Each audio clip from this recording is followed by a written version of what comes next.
Again, you start playing the sport thinking, I have a couple of dreams, becoming world number one, world champion. Instill yourself as a world number one, not just for a month or two. I made it.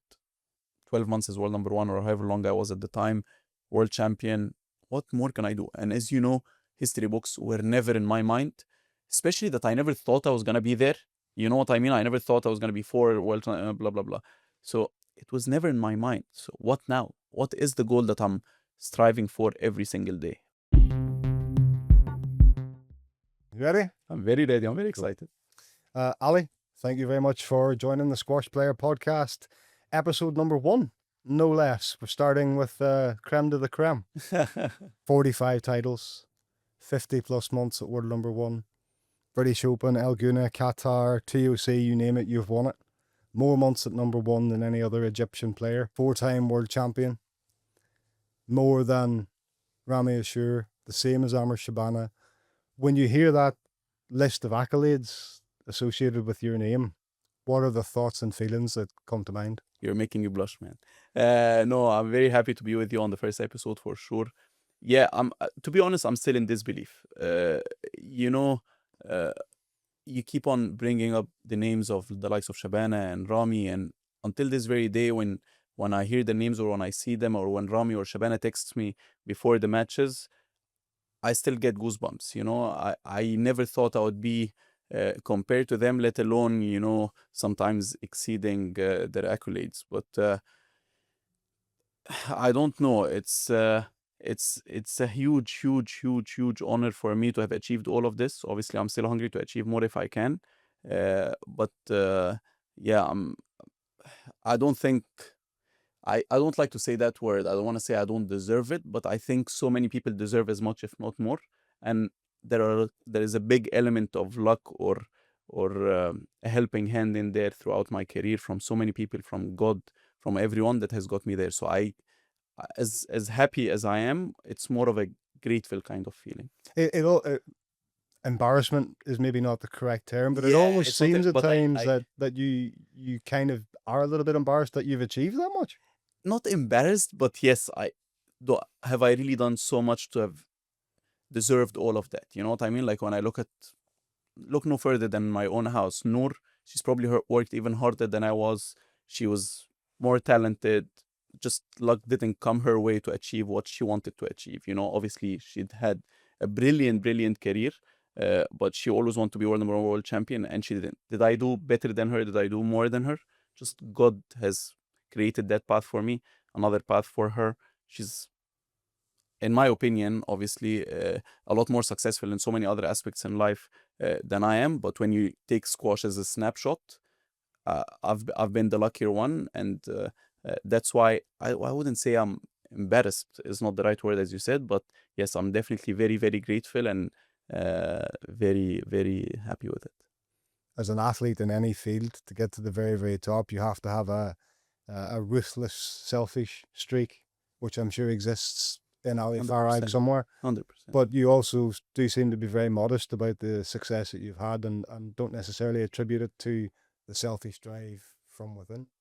I don't think they're contradictory, to be honest. You can be selfish, you can be ruthless. Uh, I'd like to think that I'm respectful on court, but I wouldn't say I'm a kind person on court. At the end of the day, I really want to win.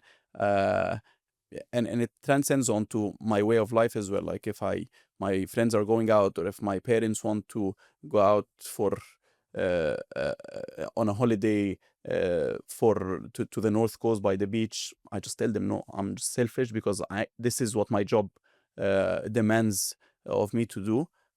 So I am selfish in that kind of regard, but it does not mean that I have done it. I mean, this is the beauty again of my religion, Islam. You know, it keeps you grounded in the bad and in the good. You know, if you've achieved something extraordinary, it's not really you who've done that. God has created a lot of things in your path for you to have achieved this. He's put that belief in you. He's put that hard work in you. It's not really you. And also, if something has gone bad, it's not really you've done your best, and God has, or Allah in our case, has a plan for you, and it keeps you grounded. Of course, I'm sitting here. It's a lot more theoretical than it actually is when it actually happens. Like catch me 10 minutes after a loss, and you would hear all the nonsense. But I know when the nonsense is being spitted out, I know it's not it's just my ego talking. But the actual rationale, I know once I settle down, it's I don't take things, super ecstatically or super in a lot of agony, I guess. I mean, you sort of mentioned religion. It was something I was going to ask. You're one of the few players I know of who has competed during Ramadan and still sort of adhered to the restrictions, etc. No food, no water consumption. You won the British Open Mm-hmm. while fasting in Ramadan. Mm-hmm. Why is it so important for you guys to do something which on the face of it seems to be essentially dangerous to your health, I guess? Mm-hmm. Mm-hmm. Well, if I'm being honest, I didn't used to do that when I was younger. I used to break my fast and then I would make it up, as you mentioned. There are different schools when it comes to Islam. Different scholars would give you different opinions, and that's Sort of like different interpretations. different interpretations whether you are allowed or not. Uh, as you grow older, I always like to try and grow as a person and learn more. And I've been extremely lucky. We've had a few incidents or one big incident really in our family in 2019 that has been very, very tough on the family, but has also, and my brother has been extremely wise ever since. And he said that this is going to be an opening for the whole family. And we never really understood what that meant until there was an Islamic scholar or a priest that visited the house on the day or during that week. And he gave us a great speech about how loving Allah is, how caring He is towards his people, and we just it clicked a bulb in our heads of how great Islam. The word Islam really means surrendering, and surrendering to be a Muslim is mean to be surrendering to a greater power, whatever your religion thinks that is. In our religion, it's Allah, obviously. Uh, Once you see that.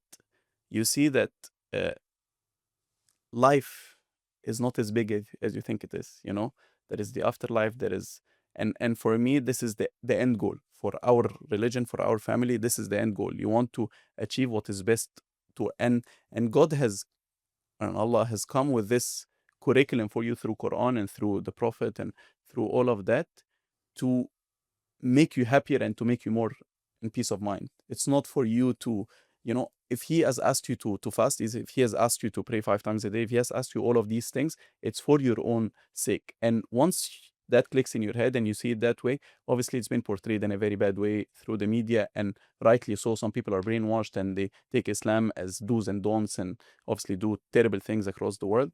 But when you look at Islam and really understand it the right way, and that it's here to help you as a person, we all have our own struggles, right? Uh, when it's there to help you as a person, you just everything falls under this umbrella. The fasting, the squash becomes smaller and smaller. Don't get me wrong, squash is a huge thing in my life.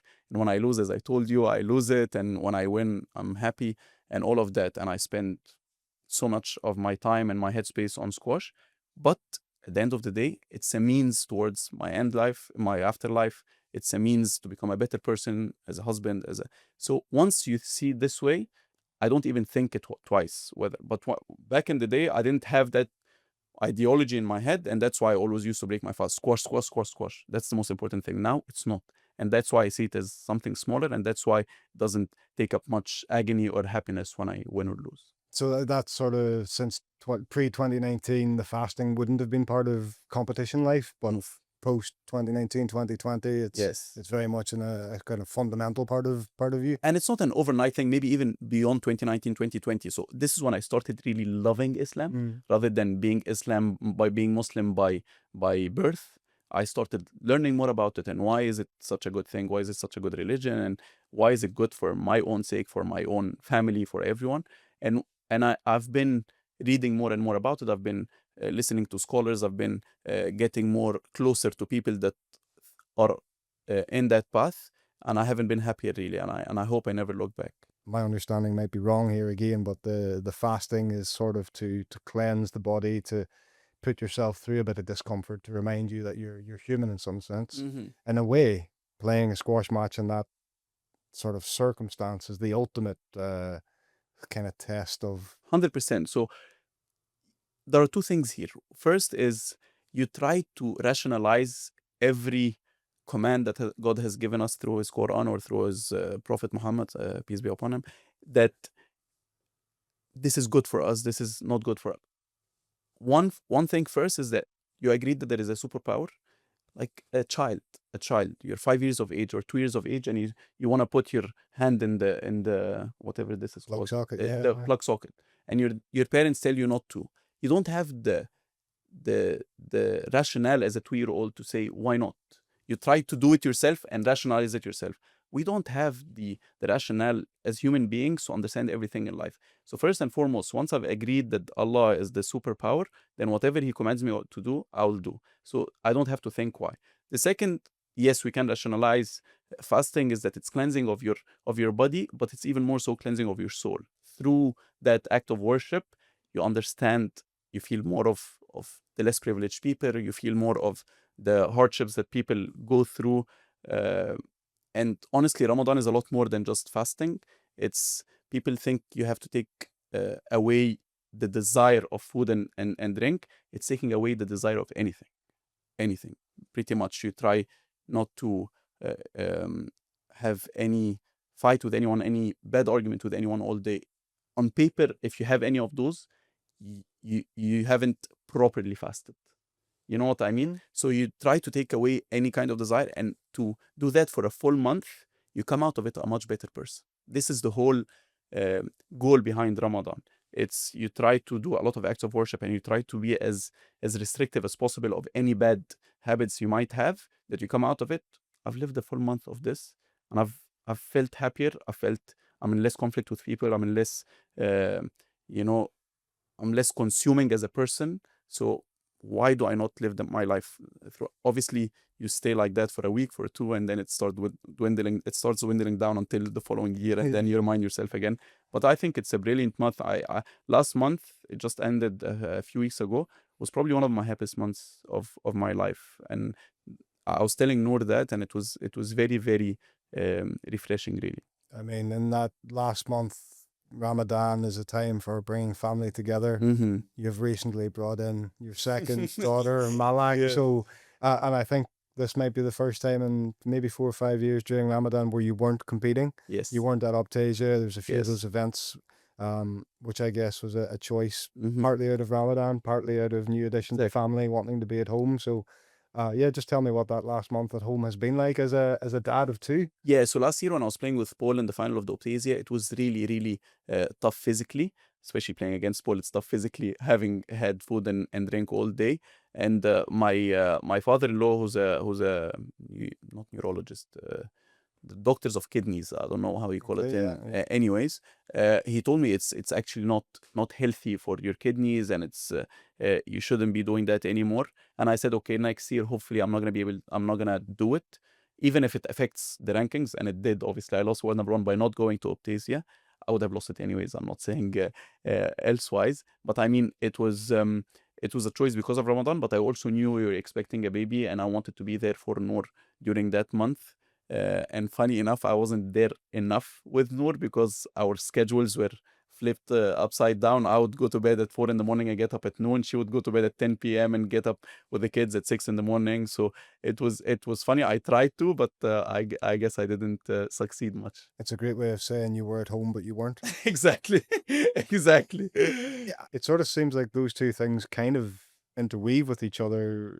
2019, and circumstances with your wider family and kind of finding, I guess, religion again. Mm-hmm. And 2020, your eldest daughter Farida joined. 2021. Yes. 2021, Yes. sorry. I guess all of that combines together to make you kind of the person you are right now. 100%. And COVID, believe it or not, because COVID, we had 3 months of downtime doing nothing. And I started questioning my identity. Why am I Egyptian? Am I proud to be Egyptian? Why am I Muslim? Why am I proud to be a Muslim?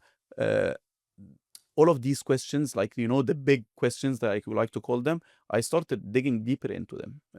And I had 3 months of, I was training every day, like for an hour or two. I was playing a lot of PlayStation at the time. I didn't have kids at the time, and but yeah, as hard as it was economically and obviously health wise on many people, we weren't hit by it, thankfully, as a family, much at least. So I had the time and the headspace to think about all of these things, and things became more and more clear. If I tell you that I am clear today, I'm not. I'm still getting there, and I think until the day if I live another 100 years, I want to be clear 100%. It's a work in progress until your very last breath, I guess. But I've definitely become clearer on it. And then now Farida comes and it adds a whole new layer to your life, a whole new perspective. I was actually doing very badly the few months prior to Farida's birth. And then she came along. 2 days later, I was in the bubble because of COVID to play the World Champs, and I won it. Had Farida not been there, had I won it? I don't think so. Just instantly, you as a dad, you would feel it. It gives you a whole new perspective. If I lose, I've got a beautiful girl back home. You start loving your wife way more because you see how much of a great mother she is. You start appreciating your own mother a lot more because you see how hard your wife has had to work for your girl. So my mom must have done this for me. So all of these things come together at the same time. And squash is diminishing and diminishing, and then you play a lot more relaxed when you're on court. Again, don't get me wrong, I lose it. I burst out loud sometimes when I play. So squash is still a huge deal, but yeah, definitely those things give you the right perspective stepping on court. It's probably fair to say most of your achievements in the game, what we talked about earlier, the World Championships, the British Opens, have all pretty much come since 100%. that period of time. So the family man Ali Farag seems to be the most successful squash playing version of you. 100%. You know, Mike Way is huge on the mindset and the mental aspect of the game, and he pretty much divides it into three main mindsets: the foundation mindset, and then the training mindset, and then the performance mindset. And one does not come along before the other. And the first one, the foundation mindset, is who you are as a person. If you don't know who you are as a person, you're not clear in the head. The decisions that you make in your life are dependent. Like if I tell you, would you migrate from where you live, or would you play under a different flag, or all of these big questions, they come out of values, right? The decision comes out of value. If you don't know what your values are, so you have to know what your foundation mindset is to start with. And I think that has started to shape a lot more after I've become a dad, after I've had a family. Mike Way, you mentioned there, obviously Harvard coach, an instrumental influence on your life as well. But take me back a little bit further in time before Mike Way and Harvard are even on the horizon. Was this sport something that you were instantly good at? Was it, what was the trajectory like as a young man? You know, when we were talking about how lucky I was in so many regards, this is probably one of the biggest ones. You know, they always ask whether, or they don't ask, they tell you have to find your passion and you find your calling and all of these things. Your purpose in life and your purpose in life. I never really had to. From the age of 5, 6, my parents and my brother had thrown me onto this sport that I fell in love with instantly. I was good at from a very young age. Again, this is pure luck. Before I even started working hard, I was good at it. Just talent, you call it love, you call it passion, whatever it was. So all of a sudden, I find my calling, and then your peers at school, they start looking at you in a different way. You're successful at something else. And all of a sudden, you have this self-esteem being built from a very young age without you putting in any work. So that in itself was very, very lucky. And then I started, because obviously now hard work has to come in. And then the second lucky part, and probably the most important, is the guidance. I've had brilliant parents. I've had brilliant coaches. I've had my brother, and then obviously Nour later in my life, and then Mike Way, as we mentioned, and Kareem Darwish.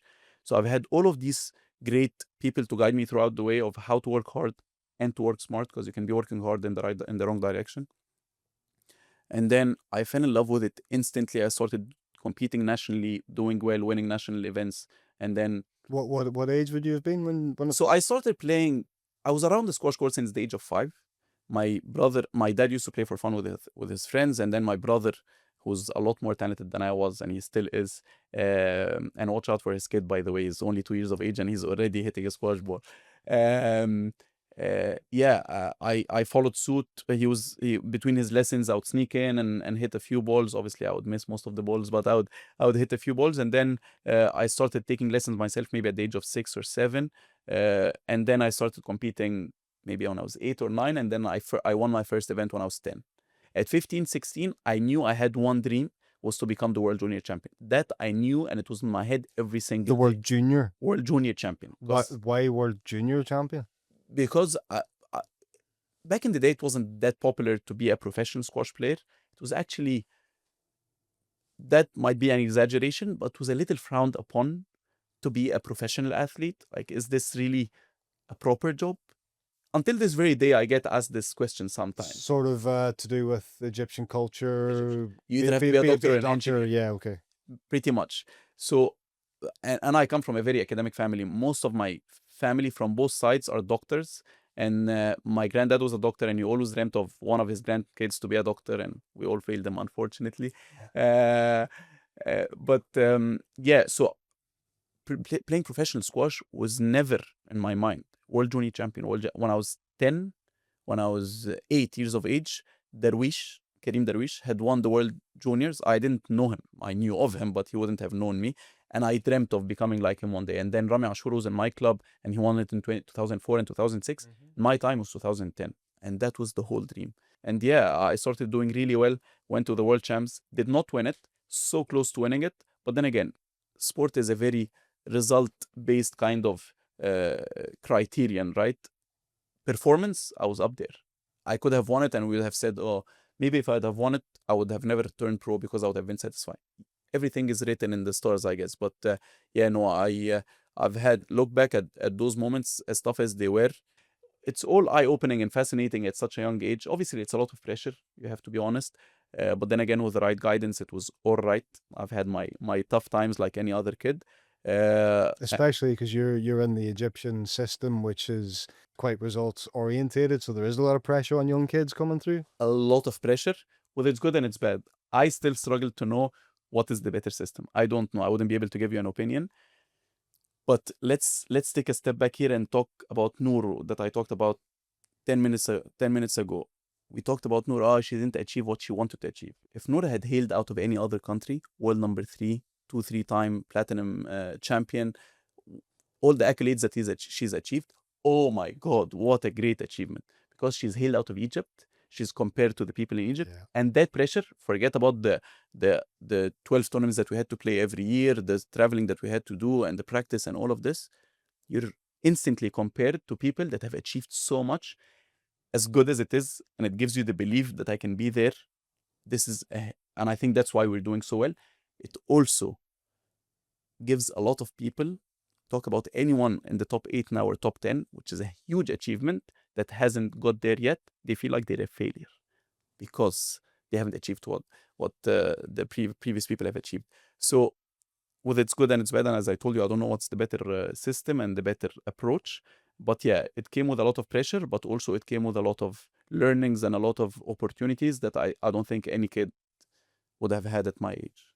And there's a great picture of you and Nour together. And a Manchester United t-shirt. You must be about 10.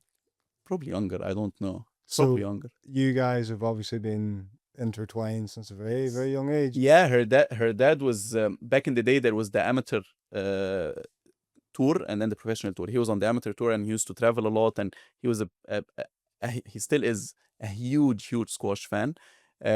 So she played because of him always being around the squash courts.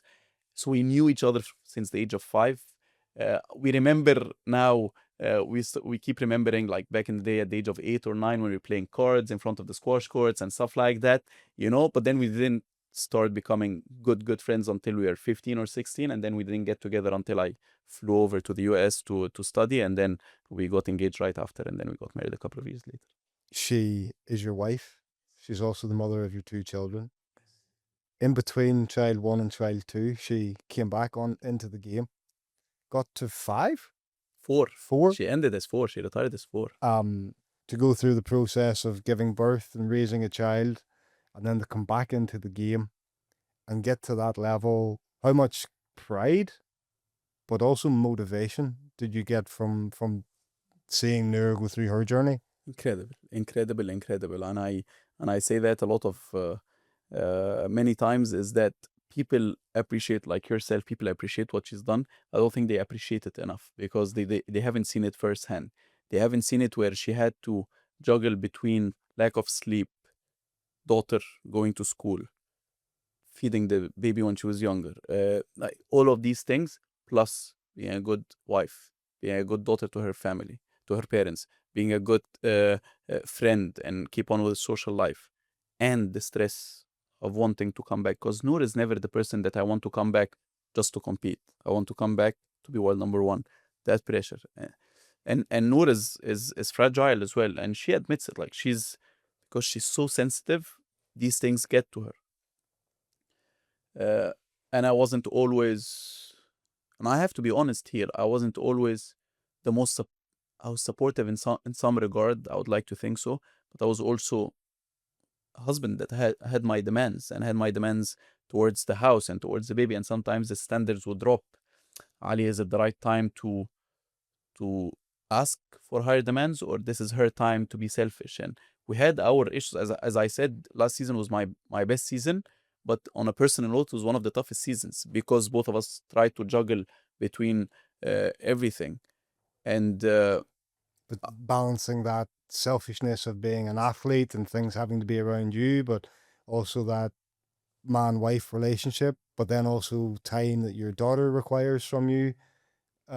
you've just mentioned 5 full-time jobs now, And that's and only then scratching the between surface. two of us. Yeah. You know what I mean? How do we juggle between all of them? Um, we've had our tough times, but I don't think anyone else would have been able to do it. Whenever they ask Noor, obviously they don't ask me, but if I'm in the conversation, do you recommend coming back to playing sport after at this level after giving birth?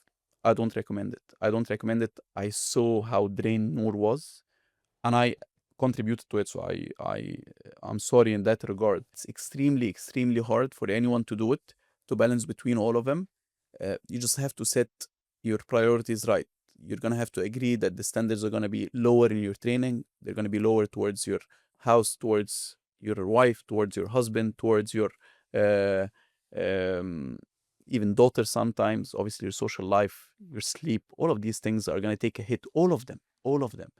Uh, and then Noor always felt that I'm not doing enough. I'm not doing enough towards my daughter. I'm not doing enough towards my squash. I'm not doing enough towards blah blah blah.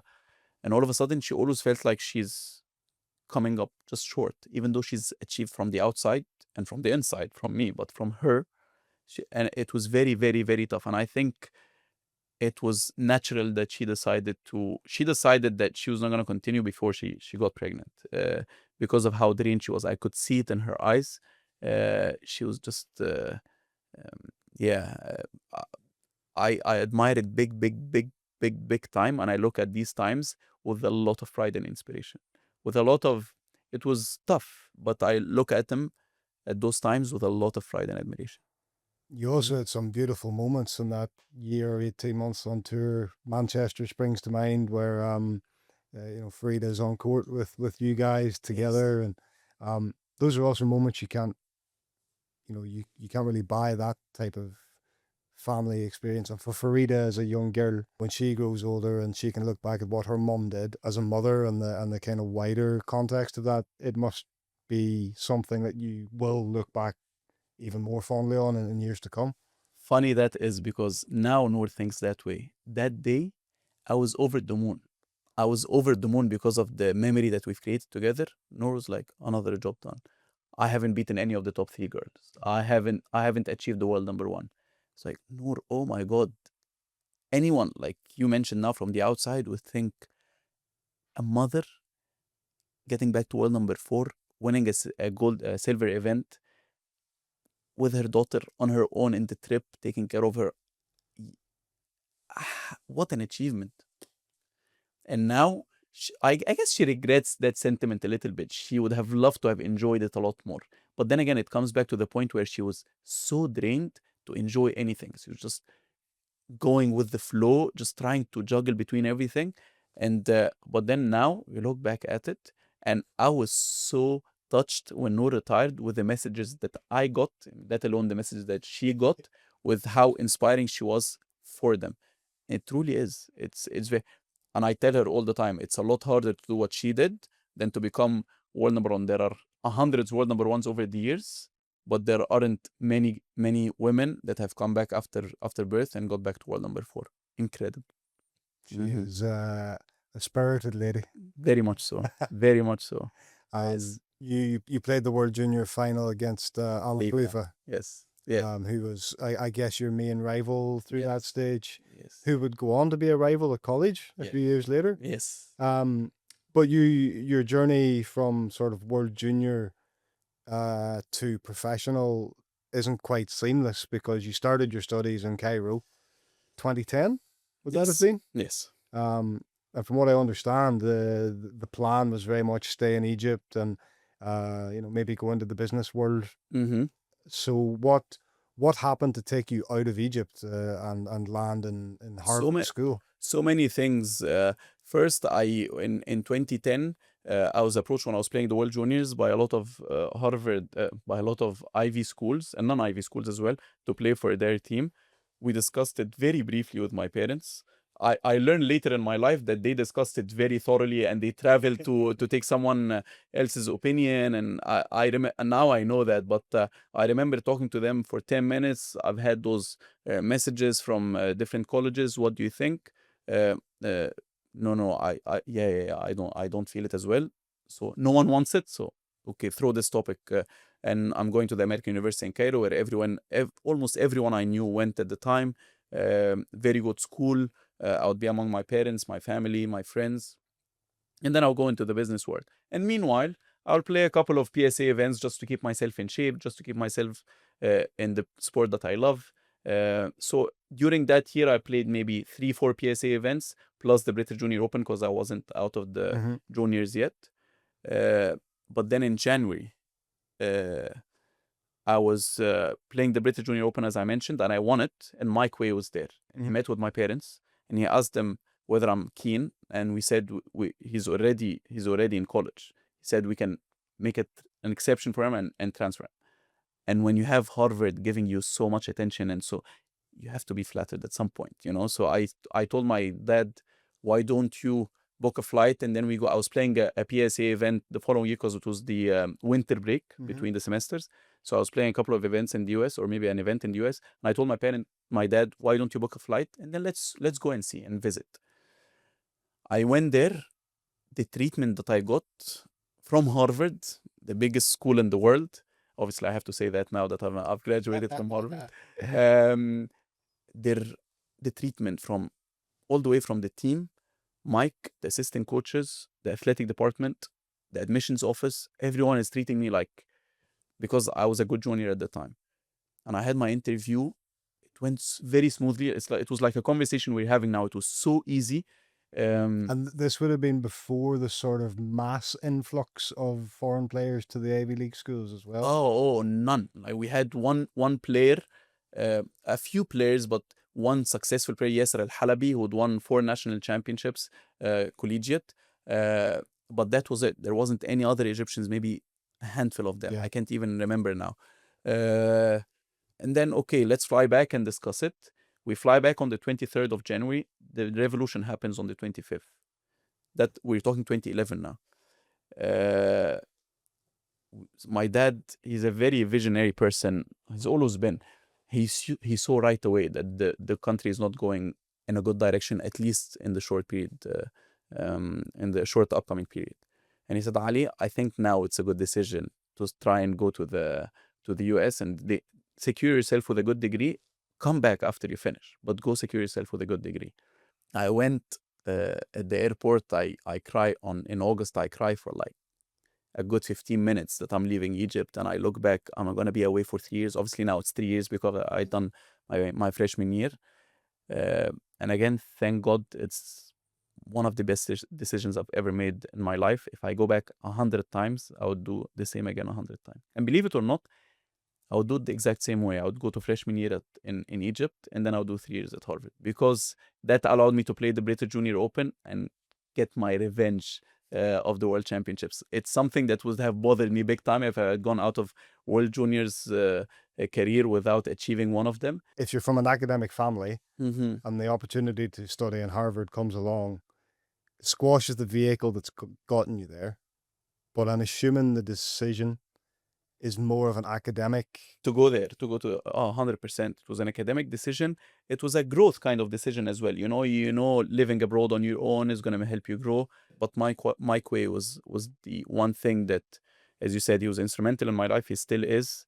And forget about squash in my life. The way he approaches life and how compassionate he is and how understanding he is of others, of the situations.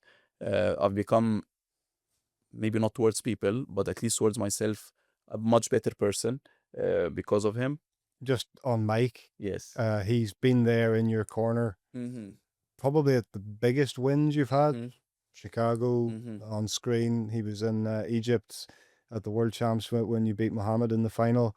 He seems to be a very pivotal figure, like you said, in your entire life. What is it about his philosophy or his thinking that makes him such a important component of you? When we were talking about the performance mindset, the foundation mindset, and then training mindset, and then performance mindset, the next two are mostly Kareem. If I'm being honest, Kareem, when it comes to squash, when it comes to training, when it comes to tactics, when it comes to even mindset, Kareem was a beast. And Kareem is such a pivotal person in my life as well for the past 7-8 years, and even before that, because he's been a very close friend of my brother and of the family in general. But then when it comes to foundation mindset, that is my parents, obviously, especially my mom. My mom is a life coach herself from a very young age, before even life coach was a thing, since the 1990s. She's such a wise woman, such a strong woman, just by who she is. But then Mike comes in and he combines all of the above together: the squash, the life, the foundation mindset, the who you are as a person. He likes to call it, don't keep your nose against the glass. Your nose against the glass, you don't see the bigger picture. Just detach yourself a little bit from the situation. See how you would see it from the outside. Be compassionate of others. Like, I can't tell you how many times situations have happened as teenagers, between men and women, between teammates, between different teams, and a lot of obstacles, I guess, and a lot of adversities. And every single time he would be so calm, he would be so understanding of the situation, and he would tell you, why are you upset? What's upsetting you here? Is it something that's in here? Is it internal? Is it something that has agitated, something that's fragile in you? Or is it actually the other thing? Nothing can agitate you. If deep here, you're fine. Once you start thinking that way, it's frustrating at the beginning because every time I complain to him, he's like, it's nothing there. Yeah. But he does it in such a gracious way that I don't know. Like this, until this very day, I tell you what, if I have a problem with my wife, Mike would be my go-to person. If I have a problem with, thankfully, I've never had a major one with my wife or my parents, but if I ever do, he'll be my go-to person just because of the way he calms you down without judging anyone, And I've had situations with my teammates where my teammates were at fault 100%, and he'd calm me down. I would have some other situations where I was at fault 100%. Calm down. He just has a way. I don't know. Yeah. In a way, he's kind of like a second father figure in some 100%. sense, to really help mold you and get you through that college experience, which is also a huge pivotal fact. You still wear the Harvard badge Mm-hmm. on the back of your shirt. You obviously have a lot of pride associated with that time. 100%. What was the squash like when you were there? Mm-hmm. The squash was actually quite good. I mean, the intensity and the level weren't as high as professional squash or as training in Egypt, among the best of the very best. And I was lucky that Campbell Grayson and Terry Lanku and Mohammed Sherbini were in Boston at the time, so I would hit with them sometimes. If I'm being honest, when I was there, the college squash weren't air. The college squash players weren't as hungry as they are today. I go there now, the program is unbelievable how hungry people are. I'm not talking about the level. My years might have been higher. I can't compare anyways, but just the hunger that was in there. But then again, the people that I was surrounded with were all great people. Look at where they are now. Look at Will Ahmed, the founder of Whoop. Look at Brandon McLaughlin, one of the happiest people in Boston, doing so well. Look at Jason Mihas, one of the people that I take um, I think of very fondly in my life, and I still I'm in touch with him. All of these people have lifted me up. Not just squash, obviously, but the other non-squash people as well.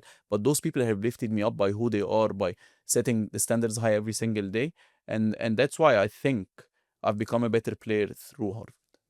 Finished your college career. I think you only lost 2 matches, maybe. Yes, exactly.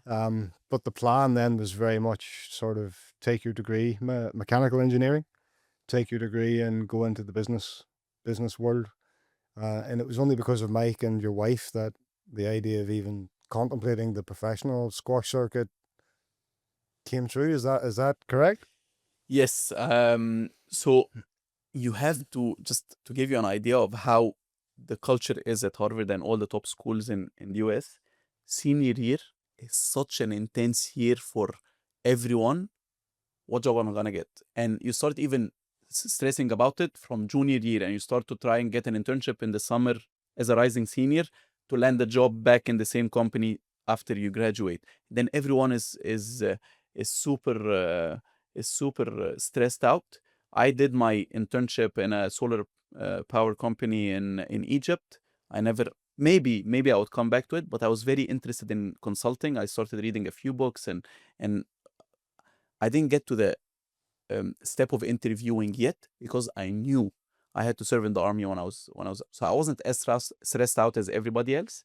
There was an idea of pushing it for 2 more years, but then in those 2 years I wouldn't be able to visit Egypt at all. If I visit Egypt, they would take me for military, and I didn't want to risk that. If something Because happens, in Egypt, if you're growing up and there's more than one male in the family, exactly, you have to do your military service, exactly. which is a 12-month commitment. Yes. Well, as an engineer with an engineering degree, it's a 3-year commitment, but you can get it down to one, which I thankfully could, or my dad could. But yeah, so I said, okay, I'm always going to go back, and then I'll interview while I'm in the army.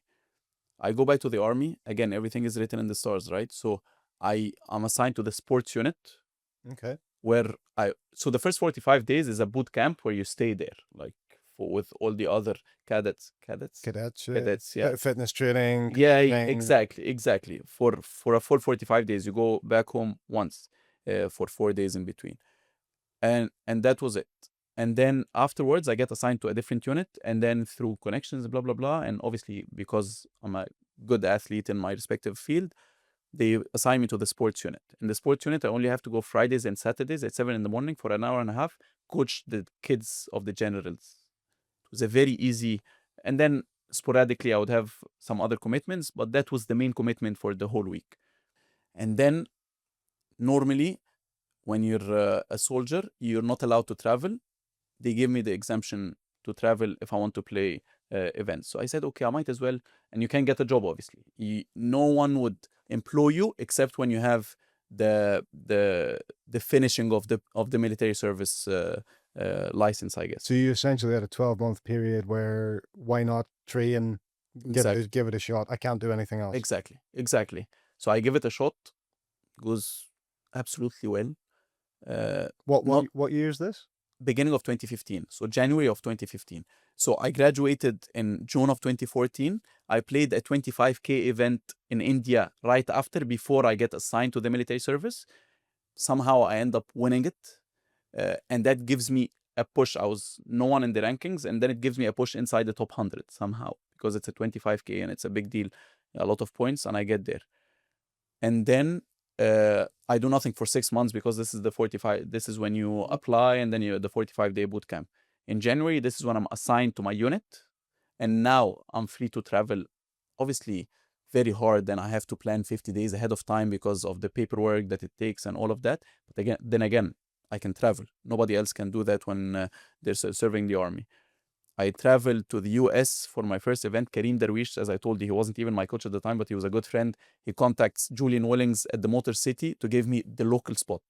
I end up beating Tom Richards in the first round and then losing to Oli Tuminen. Mm-hmm. Believe it or not, probably Oli is the only losing head-to-head I've got in my career up on this very day.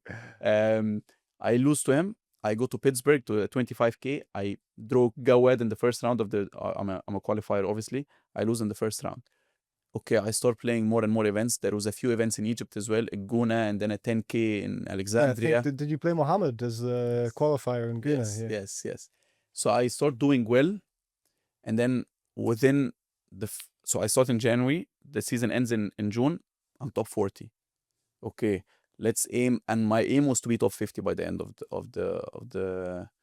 of that season. By the end of the year, I set a goal to be inside the top 30, I think. I don't know. I end up reaching the quarters of the Qatar Classic, the quarters of the World Champs. My wife is playing alongside me. She's world number 5. We're touring the world together. I'm living a dream. And then all of a sudden, I have to face that big decision. Am I actually going to continue or not? And I remember my dad. My dad is a very, very upfront person, very straightforward, the way I love it. So is Nour.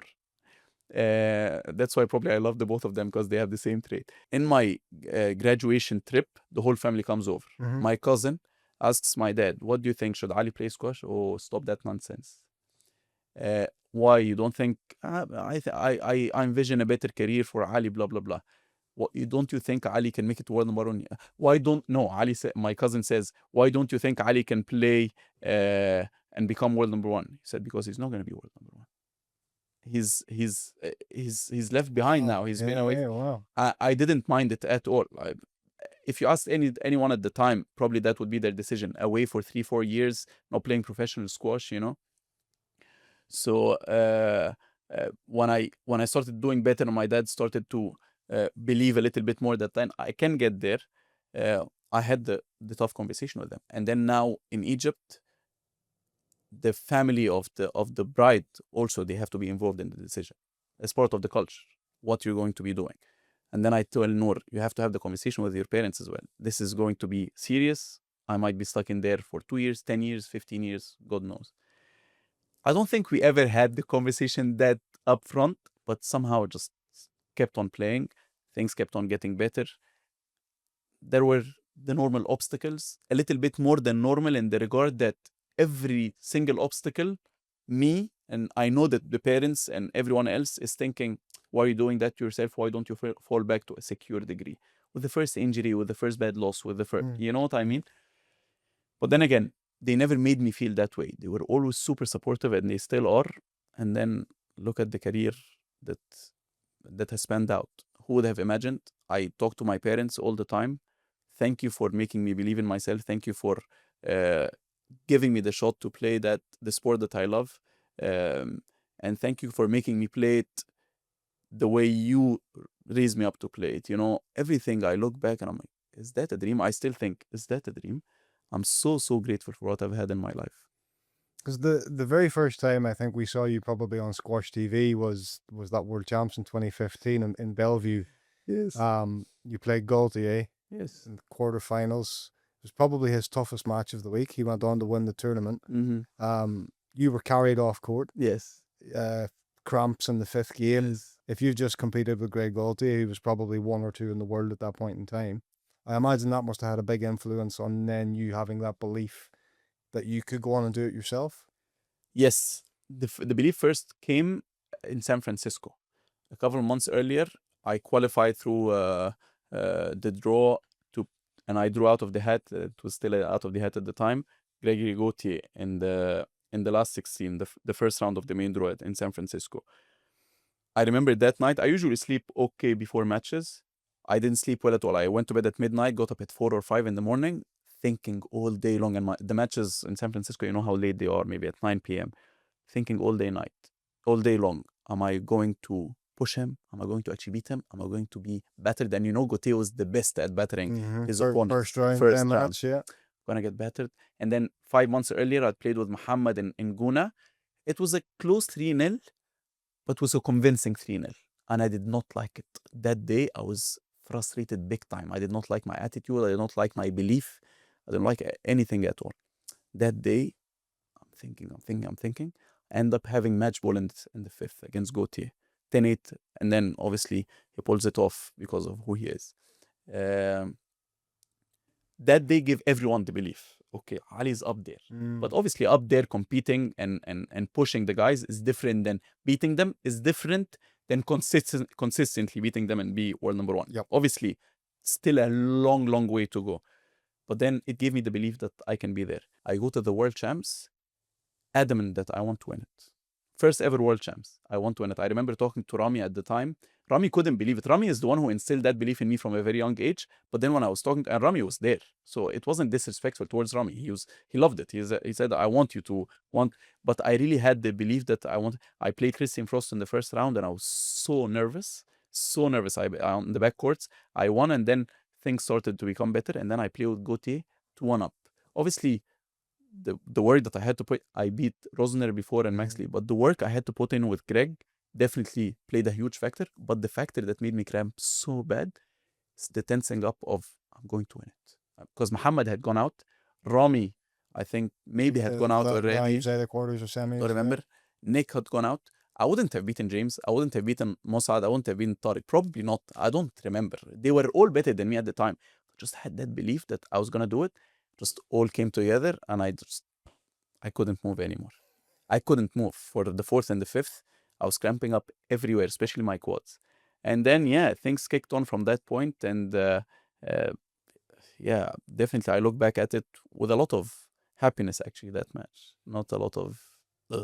From Seattle, from Bellevue, from taking Gaultier, it's not all that long until you're up there in the top 2 or 3. So that progress at that point in time, does self-doubt ever come back into the equation? All the time. So again, talking about the cockiness and the arrogance that I had as a teenager at school or as a 20-year-old kicks in again. So I'm a quarter finalist of the World Championships.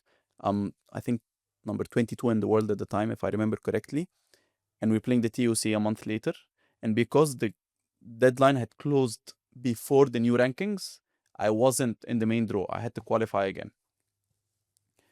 And I don't remember if I ended up sending the email to the PSA or I at least thought it in my head. Why is the closing date so early? I've earned my right to be in the main draw. I go there, I qualify, I draw Ramit Tandon first round of the qualification. Ramit Tandon, you know how skillful he is? He was still working full-time at a hedge fund. You know how many working hours those were? And I lose to him. And then again, that was a big slap in the face. And I talked to Nour. It was early in the morning. I woke her up in the middle of the night. It wasn't streamed because it wasn't the back court. An hour of nonsense. I don't have what it takes. I don't have the character. Look at the Shorbuggies, the Nick Matthews, the Gautiers, how they deal with adversity. Look at me in the first adversity. Really, I crumble under pressure. Blah blah blah blah blah. And Nour, we had a big fight on the day because Nour pretty much is taking my words very lightly. Ali, this is the first match. There is something called time and experience. Gautiers and Nick Matthews and Shorbuggies didn't become those characters today. They've had to go through those losses to be where they are, where you see them today. No, you're talking nonsense. And I start, talking nonsense again. And then a week later or a couple of weeks later, we played the Motor City, where Shorbuggy and Nick Matthew, the finalists of the TOC, are the top 2 seeds. So is Matthew Castagny, blah, blah, blah. And I end up winning the event. Squash and sport is such a strange place to be in. I don't think any other job has this kind of high and low overnight. I don't think there is. Maybe I'm wrong. And then it gives me the relief again. But lesson learned. Don't be arrogant again. Don't be overconfident again. I have been afterwards, and I still am sometimes. But and then the trajectory kept on going upwards. That was probably January of 2016 we're talking. And then 2018 was the biggest self-doubt. And it wasn't doubt that I was ever going to make it. This is always there. This is always in the back of your head. I'm number 2. I'm so close, yet so far. Am I going to make it or not? This is not the thing that has annoyed me the most. I'm dreaming of becoming top 10 player one day. I become a number 2 player in the world. I make it to almost every, as a number 2, you make it to almost every final. Semi-final sometimes, winning it sometimes. So let's say the average is a final as a world number 2. And the feeling is hard luck. I've made it to a final of a British Open or whatever, you name it. and it's a hard luck, a constant hard luck, living in a hard luck kind of feeling. What is this sentiment that I'm going to live with for the rest of my life? And this is when I start getting together with Tim Harkness. He's the former Arsenal, Chelsea. Former head of sports science and psychology at Chelsea Football Club. He's a huge squash fan, and I lost to Miguel in the quarterfinals of the British Open, the famous one that he won. And I fly out of London. I text him, can I meet you in London before my flight? We meet at some random hotel. He was so generous to meet me wherever convenient it was. And I talked to him. I'm not going to live the rest of my life, even as world number one. You lose events more than you win. Like I've last season, I've had my best season ever. And I think I won 6 events out of the 12 I played. So 6 and 6 in my best season ever. And then obviously... Just to interrupt you, that's 2018. Go back 6 months or so when you're at the US Open 2017. Yes. Where you and Nour win the titles together, same day, made headlines all around the world. That in itself must have been cloud9 feeling. Probably that's why by the end of that season, where I'm talking 2018, is because I went all the way up to cloud9. And then afterwards, I hadn't won any other event other than the Swedish Open that season, but I made it to almost every final with Mohammed, which is a huge achievement for me. Gauthier was still up there. Obviously, he was a little injured, to be fair. Marwan was up there. Karim was former world number one. Tariq, Nick was still playing, I think. Yeah, that was Nick's last season. So I'm up there with those guys. How am I upset? You know, it's taking me to such a high, and now I'm not enjoying it anymore. Why is that? And I had to make sense of all of it. And thankfully I did, and I still do to this very day. And again, it comes back to the foundation mindset that nothing gets you so high and nothing gets you so low. You are who you are by the performance, not by the results, I guess. Easier said than done. No. Fast forward again a couple of years. I remember you sat down with Lisa Aitken in Qatar in 2020. And at that point in time, it seemed like you were sort of back to, you got to world number one. I think you just won the world champs maybe just before that. And it was almost like you were a little bit adrift. Again, another tough period. Again, by tough, we're all talking relative stuff, right?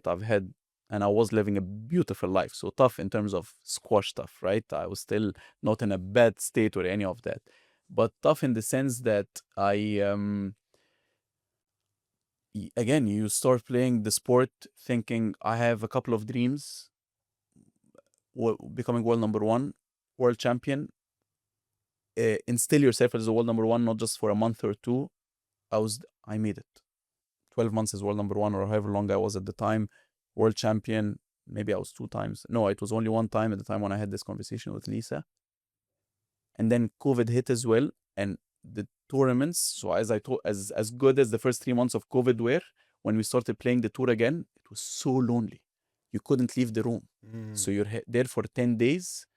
My wife is in the same tournament. I can't see her. How depressing is it? And then you start thinking, looking in the ceiling every day, looking up to the ceiling. Why am I doing this? What is the goal, right? Because with all the obstacles that come, and we can play down how tough it is to become a top in any field, but especially sports, especially individual sports, because it's all on your own. It's very lonely. When you lose, you feel like you're a failure. It hits the core of your character, not just the squash of your squash. But then you don't see all of these because of the glory in your eyes. I want to get to that goal. I want to be world number one. I want to be world champion. Once the goal is not as big, this starts resurfacing and starts getting bigger and bigger, and the goal is getting smaller and smaller. So the balance is becoming not the way you want it. Is that almost like almost a sort of identity check? I want to be world champion. I want to be world number one. I am now world champion and world number one. So what do I do? Exactly. Like in any other job, not any other job, but in the jobs I can think of, there is always more. You can grow vertically, you can grow horizontally, you can grow, increase your value chain, or you can go into different industries. You can change jobs all in all. But in mine, what more can I do? And as you know, history books were never in my mind, especially that I never thought I was going to be there. You know what I mean? I never thought I was going to be for World blah, blah, blah. So it was never in my mind. So what now? What is the goal that I'm striving for every single day, or thriving for, whatever the word is? Um, and then it hits me. And believe it or not, it had never hit me that hard until I actually spoke it out loud with Lisa. So it was as revealing to me as it was probably to you and to the people who listened to the interview. And then I start thinking, and then that was in Qatar, I think in November. We play black ball in December, nothing until March, black ball again, and nothing until the World Tour Finals in June. So those 6 months I've got only one event or 3 events, however, like one event in between at least. I'm thinking, why am I doing this? And there was resentment towards squash, and that was not a good feeling. There was a big resentment towards squash. I don't want to do it anymore. I'm done with this sport. It wasn't a rational decision. It was, I'm fed up with this sport. I'm walking away. And I didn't play Guna because my cousin was getting married. And again, a part of the horizontal expansion of our business, which we're going to get into later, the cattle farming business, it was the agricultural farming. And I visited so many farms across Egypt to learn more. I was very close to quitting, and I thought the world champs in July in 21, that was it.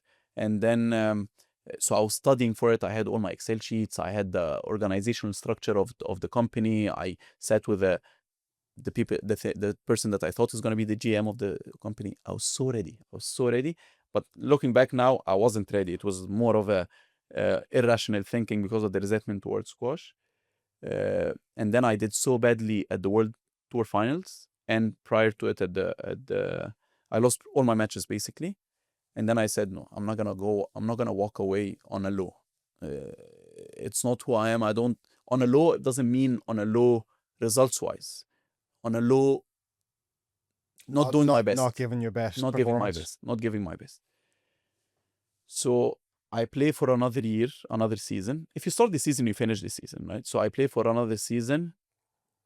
We're talking now 21 to 22, right? Yes. So 22 starts again. This is, so as I told you before, after every season, I think, do I want to play another season or not? Back in the day, until I achieved my goals, 3 second thinking, not even. I don't even. And then it starts becoming a conversation with someone, and then it starts becoming scripting. You know, it's increasing in more and more in your head. 2022, it's increasing in my head, but then I'm still at the top of the game. I'm not as resentful anymore. So let's go for one more year and see what it takes. The injury hits beginning of the season. And then a lot of frustration builds up at the beginning. And then all of a sudden, you see the perspective again. I love the sport. I miss it.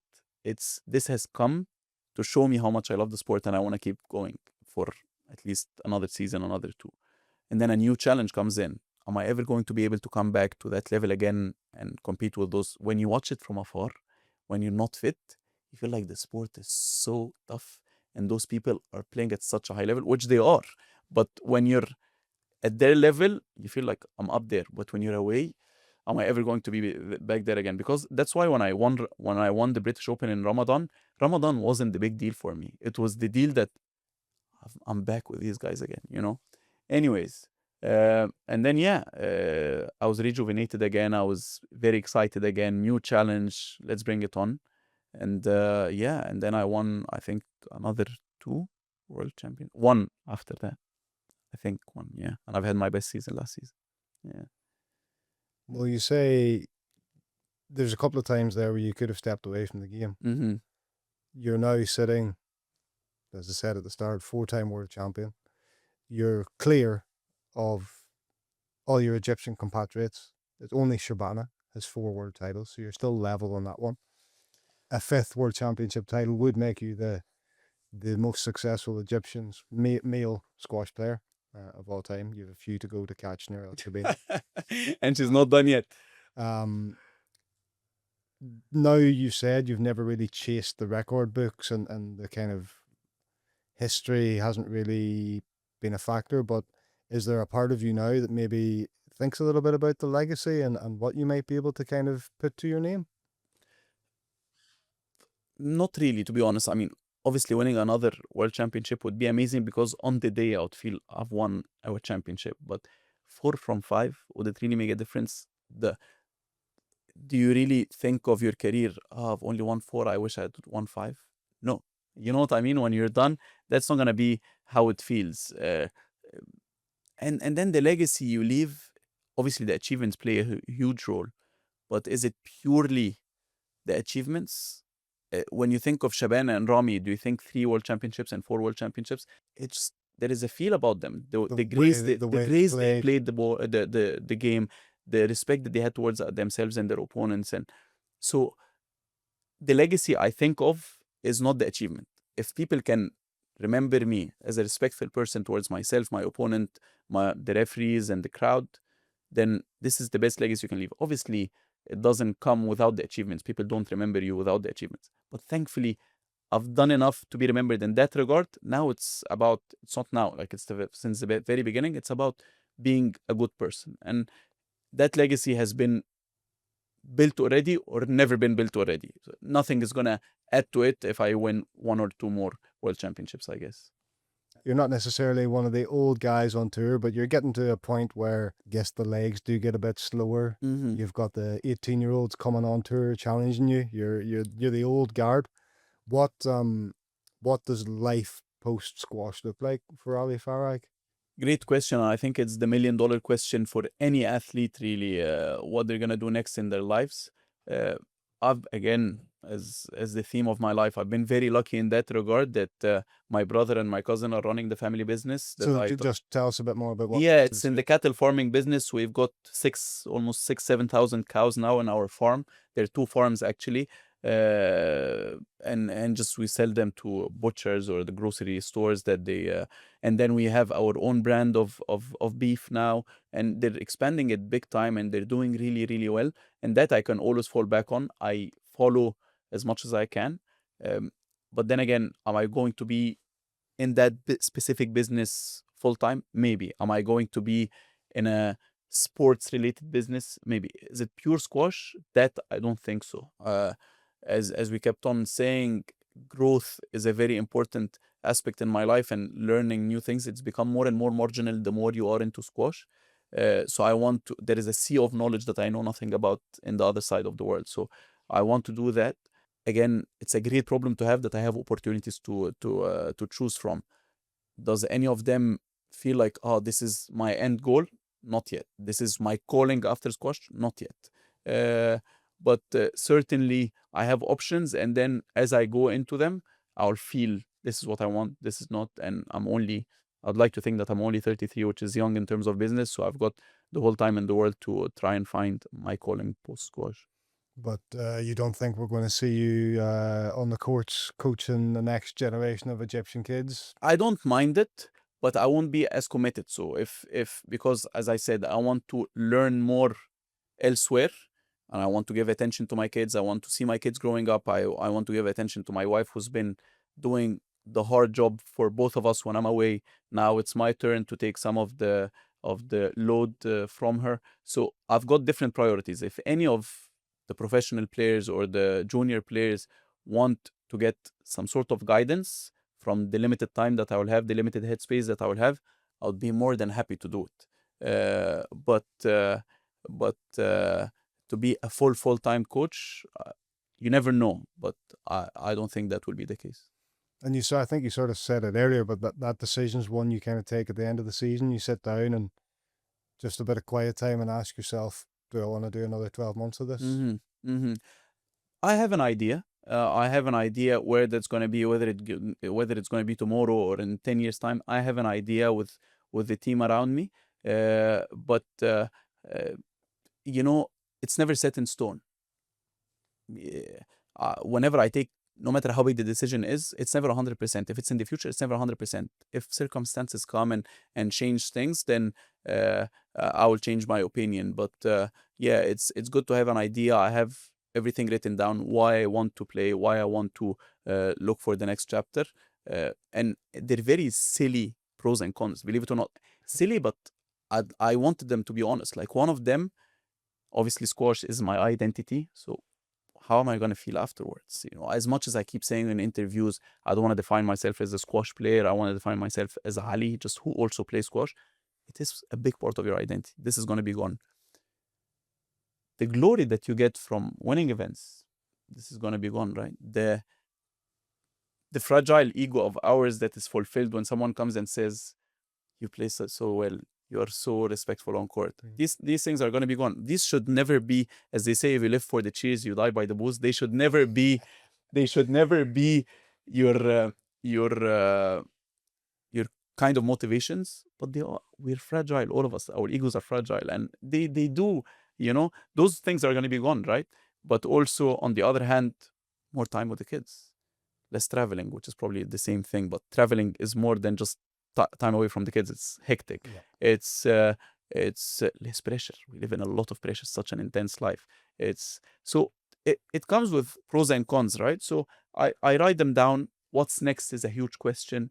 If things align at the same time when I want to retire, whether it be today or whether it be in 2-3 seasons time, whether it be after the Olympics, these things will take their natural course. And I used to be stressed about it when I first started the game, but now, because of the theme of my life being so lucky and things align themselves in the right time, in the right way, I guess I'm relaxed in that regard. You did mention LA 28. Does it add an extra level of motivation for players? Because it's a long way away. You can't really think about 4 years in the future, injuries, etc., etc. You have to think about next week or the tournament in 2 months' time. But have you seen it sort of change the perspective for a lot of players? And I think for the younger generation, absolutely. You know, it's the one stage that you dream of growing up, you know, playing on the Olympic stage. I watched so many other sports that I never watched except for that one time between the 4 years, you know, like I wait for the Olympics to watch it. It's such a unique feeling, and I think a lot of players are motivated by it, but at the same time, as you mentioned, you can't think too far ahead of yourself. I mean, you don't even know how you're going to qualify yet. The criteria are not out yet. Obviously, a little disappointing that the IOC decided to trim it down to 16 a piece, 16 men and 16 women. But then again, if we showcase it, and I think we will, our sport is beautiful. The way the broadcasting is going and everything is on an upward trajectory, I think we're going to showcase it the way it deserves. And squash is such an asset to the Olympic stage, to be honest. Very dynamic, very exciting. People from different countries than what we're used to watching in the Olympics. So many different aspects, and I'll definitely, if I'm still playing, I will definitely be doing my very, very best to qualify, even not just to win it. But if you qualify, it means that you're up there to win it, because I come from Egypt, and Egypt are going to be having 2 contenders going there. If not, hopefully things align in the right way, but I'll definitely be there as a fan, if not as a player. Do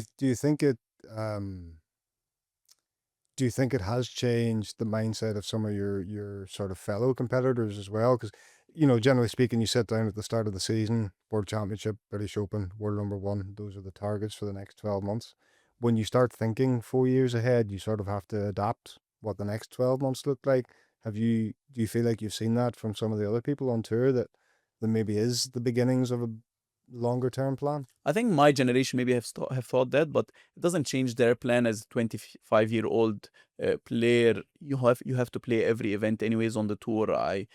I think it's the same, but for us, for example, if I want to be there, I'll have to play less tournaments a year. I can be playing 14, 15 tournaments a year and expect my 36-year-old body to be competing. But then at the same time, if you don't play 14, 15, you have to do really well in the other 11 or 12 that you decide to play, because you don't have a buffer of events not to do well in. So it's those things, and the way you plan your practice, your training is very different. But I think as a 25-year-old player, how would it change? I haven't spoken to any of them thoroughly about it, but I'm thinking about myself. If I'm 25 years old, nothing would change, just more motivation, I guess.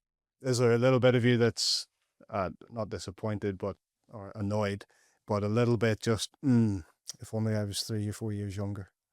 It crosses your mind, but no, as I told you many times, so many things have happened in the right time, in the right way for me. This is their time. if I'm there, my time, then it's my time. No, I don't think about it this way. If it's something out of my hands, I don't think about it that way, to be honest. Yeah. Well, Ali, it's been an absolute pleasure to sit down and discuss squash and life with you. Wish you all the best in the next few months and years, whether it's on or off the squash court. Ethan, it's been an honor, and as revealing as that sitting down with Lisa 5 years ago was, this is even more revealing. I realized things about myself that I didn't know. So thank you very much for your time. I'll send you the invoice for the therapy session later on. Exactly. Awesome. Thank you very much, Ali. Thank you very much, Nate.